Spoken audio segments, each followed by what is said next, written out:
లక్ష్యాన్ని ఛేదించుకోవాలి. అది ఏంటంటే కేంద్రంలో మన యొక్క నరేంద్ర మోదీ గారు రావాలి. ఒక కార్యకర్త కూడా అదే రకంగా మన పార్టీ కోసం, మన నాయకుడి కోసం పనిచేస్తూ పోవాలి. సమయం లేదు మిత్రమా. ఉన్న అస్త్రం ఒకే ఒక్క అస్త్రం, అది ఓటు. మనం ఆయనలాగా మోడీ చేయలేం.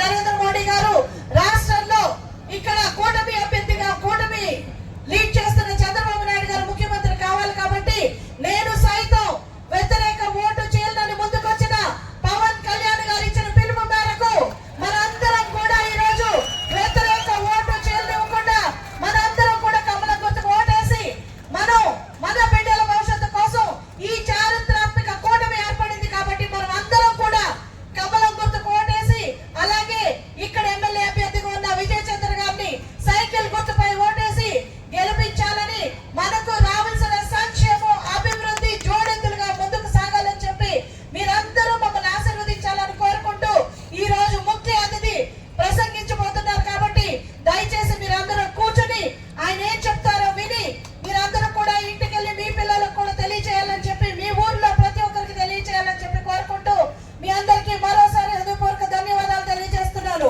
నరేంద్ర మోదీ గారి నాయకత్వం, చంద్రబాబు నాయుడు గారి నాయకత్వం, పవన్ కళ్యాణ్ గారి నాయకత్వం. జై బీజేపీ, జై. In the area of Vidarbha in Maharashtra. విదర్భలో నేను రైతుల కోసం పనిచేస్తున్నాను. 3 షుగర్ మిల్స్ రన్ చేస్తున్నాను.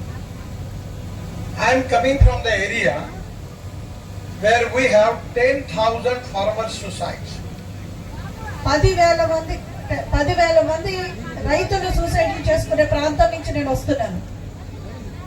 I am really happy that today our government under the leadership of Prime Minister Narendra Modi ji has given special priority for water conservation, water storage, drinking water, and at the same time giving priority to complete the dams, big dam projects in whole country.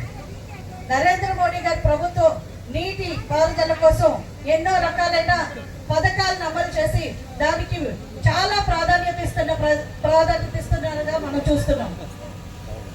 I am really happy when I was also in charge for water resources minister. I have sanctioned the big important project in Andhra Pradesh named as Polavaram. నేను నీటిపారుదల శాఖగా మంత్రిగా ఉన్నప్పుడు ఆంధ్రప్రదేశ్ కి Polavaram project sanction చేయడం జరిగింది.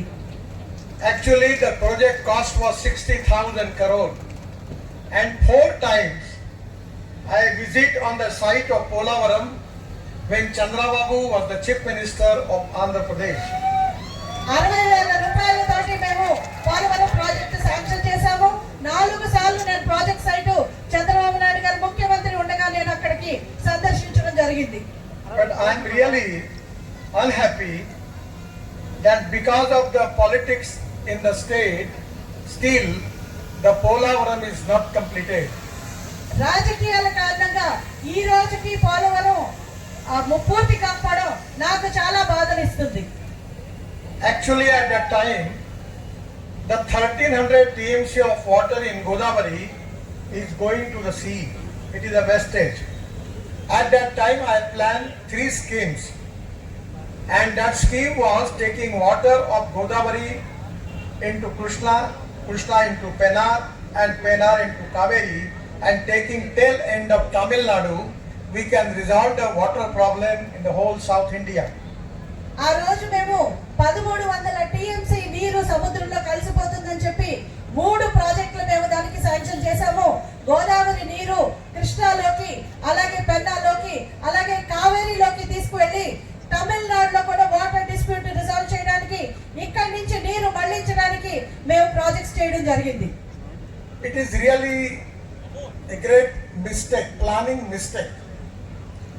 At before 47, The government at that time under the leadership, Congress government under the leadership of Nehru ji, their priority was